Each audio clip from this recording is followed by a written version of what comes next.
I've mentioned in the past that my family lineage in America stretches back 400 years, all the way to the Mayflower.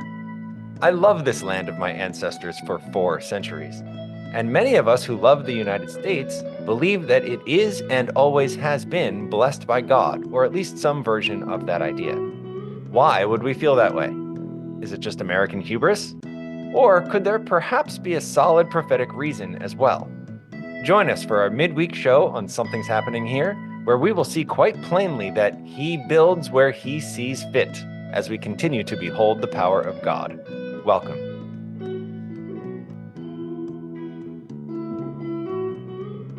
Welcome back, everybody. Happy Wednesday for you. I'm always appreciative that you spend your hump day of the week with us. And we have a really big show for you today, so I'm just going to get right to it.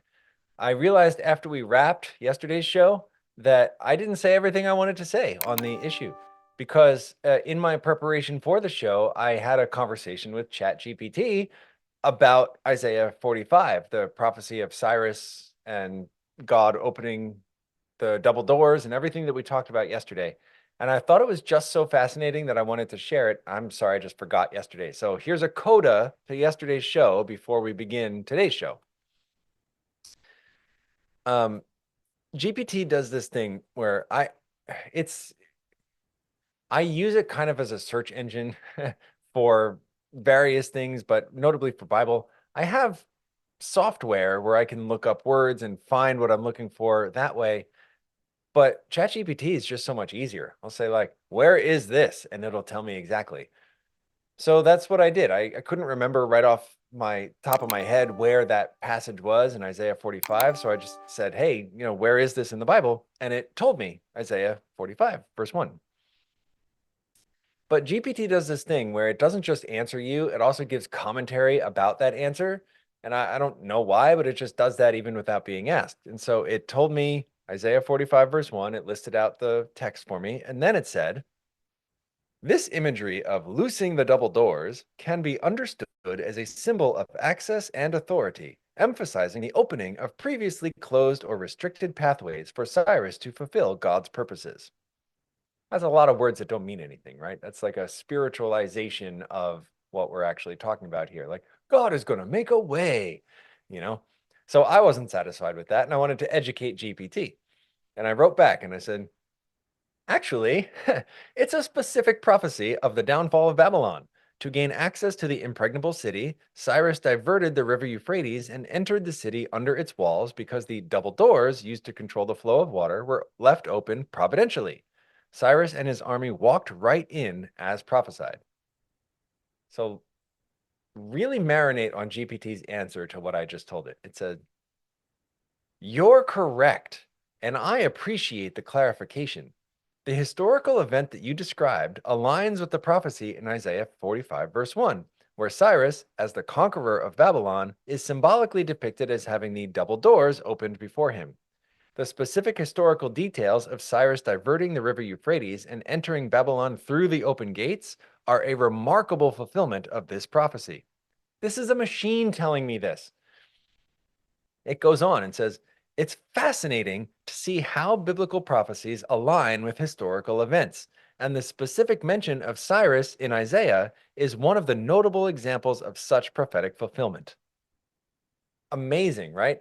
Like, Bible prophecy is so inescapably awesome that even an artificial intelligence has to acknowledge that it's amazing.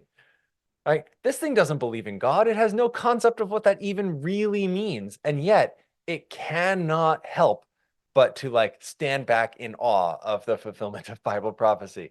So I just thought that was so powerful, I needed to share it with you, especially if you're not like very familiar with Bible prophecy. I want to really impress upon you that Jesus means what he says in John 14:29 when he says, I have told you beforehand so that when you see it come to pass, you may believe. That's the entire purpose of prophecy, is so that we may believe that God is not only real, but in charge and willing to stand behind the promises that he makes. Even ChatGPT can't deny that. Welcome to the show. We are moving along in our episode where we behold the power of God. We're going to take a break from Babylon for today. We'll revisit it again tomorrow, but for today, I want to jump forward in time a couple millennia and instead focus on somewhere a little closer to home. At least if you live in the same country I do, it's a little closer to home. I mentioned we're going to talk about the United States today because I and many others who love the country the way that I do believe that it is blessed of God. I mean, I think I've always believed that. It's kind of like when you look at the history of America, it's really hard to avoid that conclusion. Which like seem to win everything that we do, at least, especially in the early days before the whole country kind of took a turn toward Marxism in the 60s and onward. But like the 13 British colonies were the only part of the British Empire ever to successfully break away from Britain, and it defied all the odds, and yet it happened that way anyway. And then they defeated Britain a second time a generation later, and then the Civil War was breathtakingly horrible, and yet it brought an end to slavery in America and ultimately to the organized slave trade everywhere. It also ushered in the modern era of modern warfare. The first submarine was used in the Civil War. The first reinforced armored battleship was used. They wouldn't have even called it a battleship back then, but a reinforced boat that could withstand the barrage of ammunition because it was reinforced. That was for the first time in the Civil War. The first machine gun was in the Civil War. And so it was like a turning point, not just in American history, but in all of history. And there's much more examples like in that same vein. So I think a lot of people recognize that God has had his hand on this country from the beginning. When I learned the Bible, I discovered there are biblical reasons why that is the case. And so I want to go straight to the scriptures, look at the prophecies. I think all by themselves, they are really powerful and really like breathtaking. But then I have our article for today, which will turn the whole thing up to 11 if you get that reference. So let's get to it. Now, fair warning, I have discussed the theology we're about to look at from the book of Revelation like many times on previous episodes of this show, of this program. I'm not going to be breaking new ground. I'm just going to say the same things again because it's always amazing every time. But then, as I said, we'll also kind of add on to it when we're done. Join me in the book of Revelation, chapter 12, okay? Please. Revelation, of course, is the one all the way at the end of the New Testament, so it's really hard to miss that one. Chapter 12, right in the middle of the book. And I'm going to read, well, here's the context of chapter 12. It tells the story of God's people, symbolically speaking, from like the dawn of time. Right? It starts talking about a pure woman who's not a real human woman, but she represents all of God's people. At any given moment in time, the person or people who have the clearest understanding of God are represented by this woman. And when we meet her, she's pregnant. So that's BC, the before Christ days, when she's still waiting to give birth to the Messiah. And then she eventually does give birth. And then from there, it marches forward through Christian history. So she gives birth in verse 5. And then it's not written chronologically. The story kind of tells its way forward to verse 6 and then backs up and tells us same story again, bigger, starting in verse 7. So we can honestly jump from verse 5 to verse, let's say 10 and onward, and that's not cheating, right? Because it's just taking this non-chronological story and making it more chronological. So he's born and goes through his ministry in verse 5. And then we find the cross in verses 10 and 11. Now salvation and strength and the kingdom of our God and the power of his Christ have come. So that's the cross, right? Jesus dies on the cross and gives salvation to everybody. So following this point, the prophecy is in the Christian era, right? After the cross.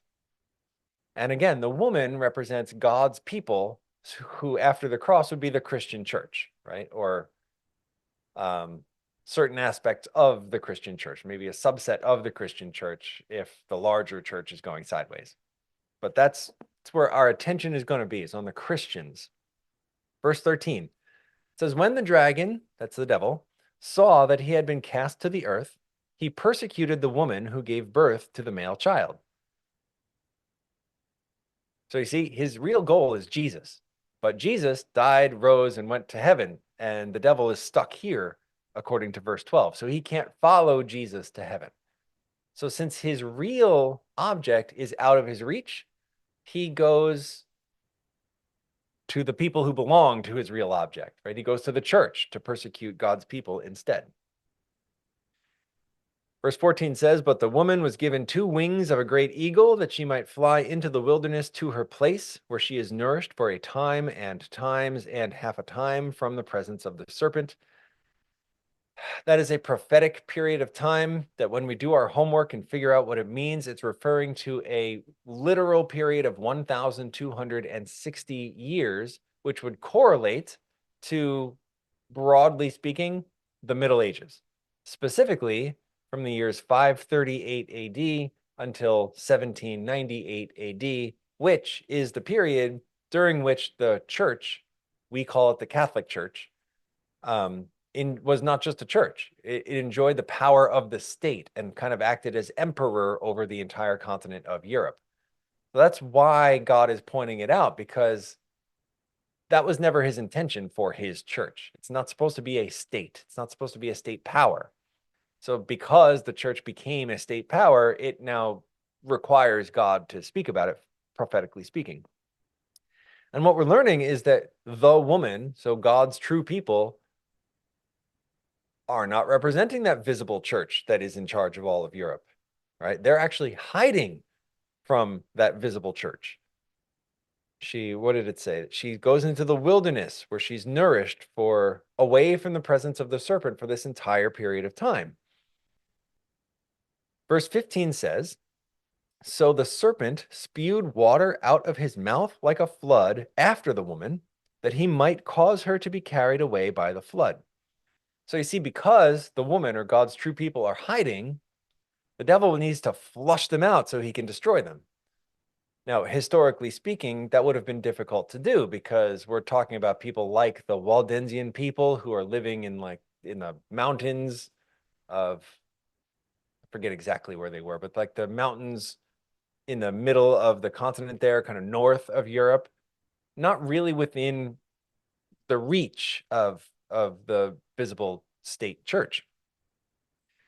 And so the prophecy says the devil spews water. Now we know from Revelation 17, verse 15, that water represents peoples, nations, multitudes, languages, humanity broadly. And the devil's throwing everyone that he can to try to flush God's people out of hiding and destroy them. So what did the woman do? What did God's people do? Verse 16, but the earth helped the woman, and the earth opened its mouth and swallowed up the flood which the dragon had spewed out of his mouth. So God's people had to go somewhere where this mess of diverse humanity that wanted to destroy them couldn't reach them. They had to go somewhere else. It was a totally different paradigm where they would not be in the same kind of danger. Well, where is the earth? Because the earth helped the woman. So where is this earth that she went to for help? If we go back to Genesis chapter 1, I think it's verse 5, but don't quote me on that. I'm not going to look it up because all we really need to know is that when God gathers all the water into one place and dry land appears, that's called earth. So in other words, earth is the absence of water. Right? You take all the water away and the earth is what remains. So if the water was the problem in Europe, where though all those peoples, nations, multitudes, languages are just coming after her and she can't escape the persecution, she has to go somewhere where there is not the same kind of peoples, nations, multitudes, languages. She had to go to a much more barren place. Well, historically speaking, where did God's people go when Europe became too crowded? It's actually not a single answer. They went to England, and then that was too crowded, so they went to Holland, I think. And eventually from there, they went somewhere completely different, which was the New World. Yes, I'm just going to believe by faith that you know your history well enough to say that that was the answer. That is the answer. They went here. They went to the Western Hemisphere, to the New World, specifically in Plymouth, Massachusetts, the Mayflower. In 1620, Pilgrims of Plenty landed on Plymouth Rock. That's right.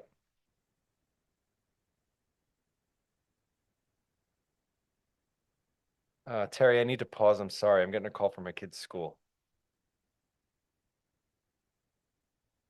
Hi, Jeanette. All right. What's up?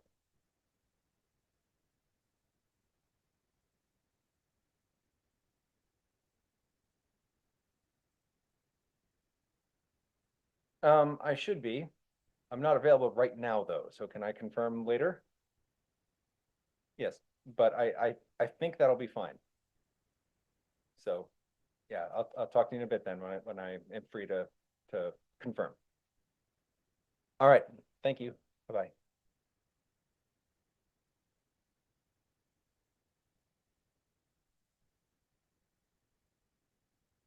Terry, I'm sorry about that. That could have waited, but I didn't know that on the front end, you know. Right.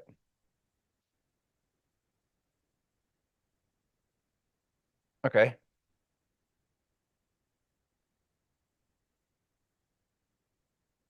Okay. And go on from where? Is there a pickup place that'll be easy for edit?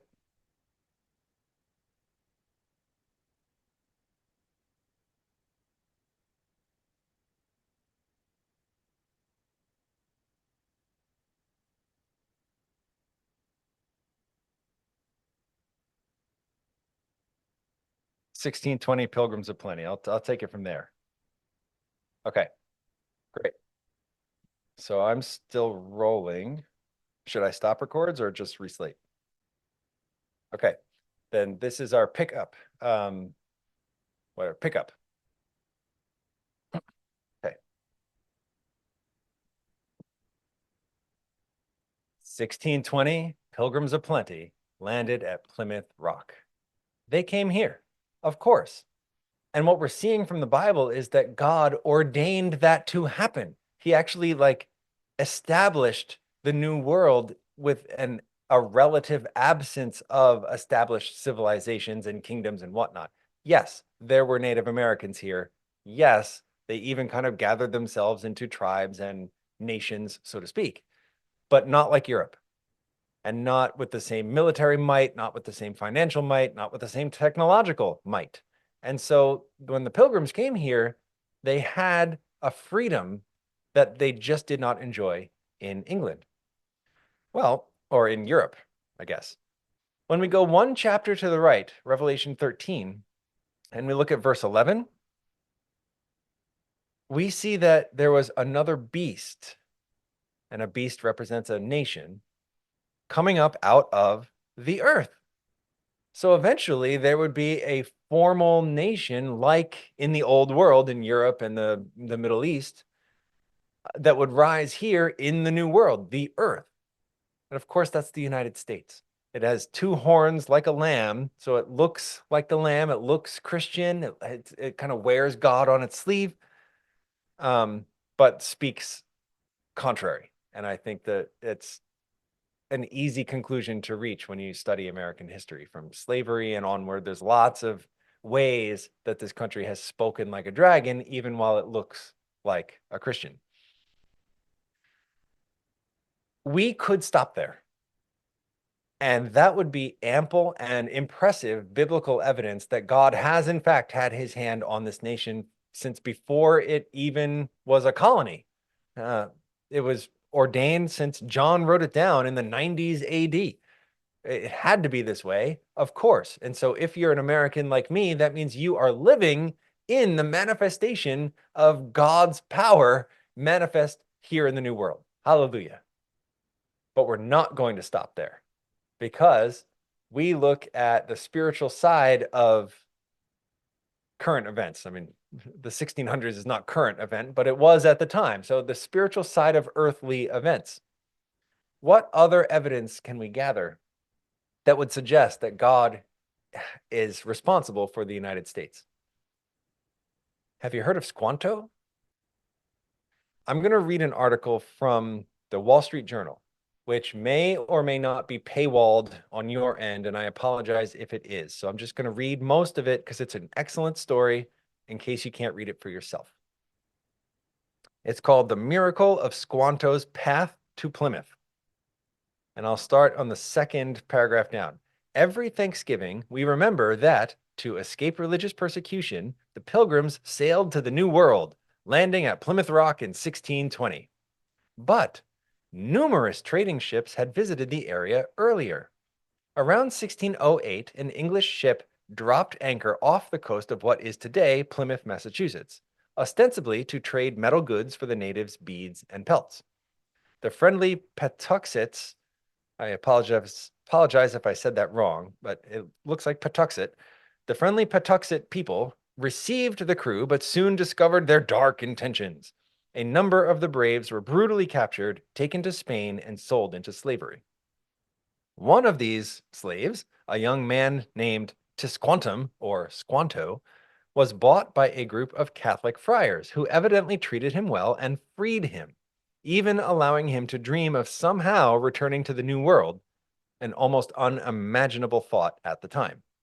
Around 1612, Squanto made his way to London, where he stayed with a man named John Slaney and learned his ways and language.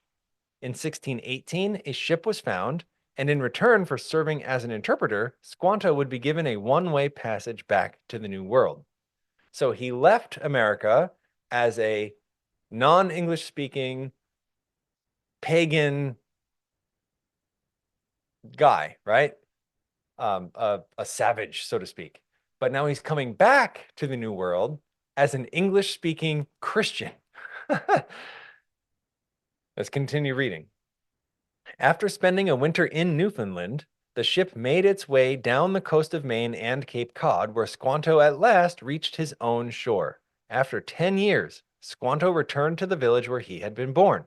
But when he arrived, to his unfathomable disappointment, there was no one to greet him. It seems that since he had been away, nearly every member of the Patuxets had perished from disease, perhaps smallpox, brought by European ships. Had Squanto not been kidnapped, he would almost surely have died. Marinate on that for a minute. But perhaps he didn't feel lucky to have been spared. Surely he must have wondered how his extraordinary efforts could amount to this. At first he wandered to another Wampanoag tribe, but they weren't his people. He was a man without a family or tribe and eventually lived alone in the woods. But his story doesn't end there, because in the bleak November of 1620, the Mayflower passengers, unable to navigate south to the warmer land of Virginia, decided to settle at Plymouth, the very spot where Squanto had grown up. They had come in search of religious freedom, hoping to found a colony based on Christian principles. Their journey was very difficult, and their celebrated landing on the frigid shores of Plymouth proved even more so.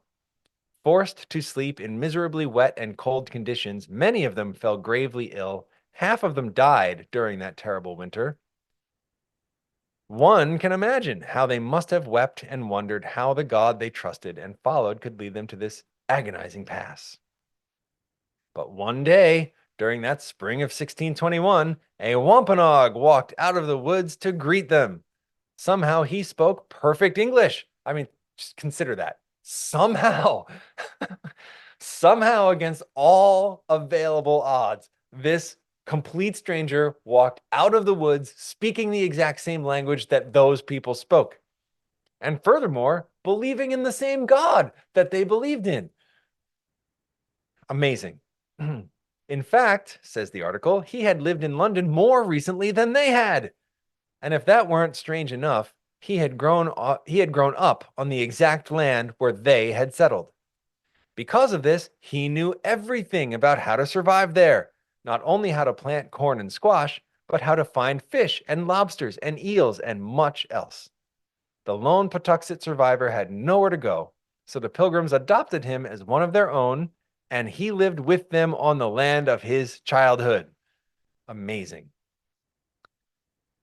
So the very last article or paragraph of the article brings it home to why we're discussing it today. It says, and remember, this is the Wall Street Journal, a very secular publication who wrote this.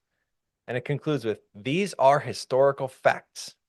May we be forgiven for interpreting them as the answered prayers of a suffering people and a warm touch at the cold dawn of our history of an almighty hand. Even the Wall Street Journal has to acknowledge that God has had his hand on this land from the very, very beginning. And actually, before we conclude, just consider the Pilgrims landed in Massachusetts because they couldn't get to the warmer area of Virginia. Imagine if they had gone to Virginia. How much different would history be? We would not have had the kind of development of the North independently of the development of the South, which eventually led to the clashing of those cultures in the Civil War. The Pilgrims themselves would have landed and settled in a slave-owning culture. It would have been completely different. So every single detail of that story was God arranging things in such a way so that the prophecies of Revelation 12 and 13 could be fulfilled. Isn't that amazing? We serve a mighty God, don't we? Hallelujah. Yes, we do. And I hope this has been fun for you to behold the power of God, because we still have another day of it, 2 days if you include the AI update at the end of the week. So marinate on that, pray about it, and of course, get some sleep. And I'm so glad that I will see you back here again tomorrow.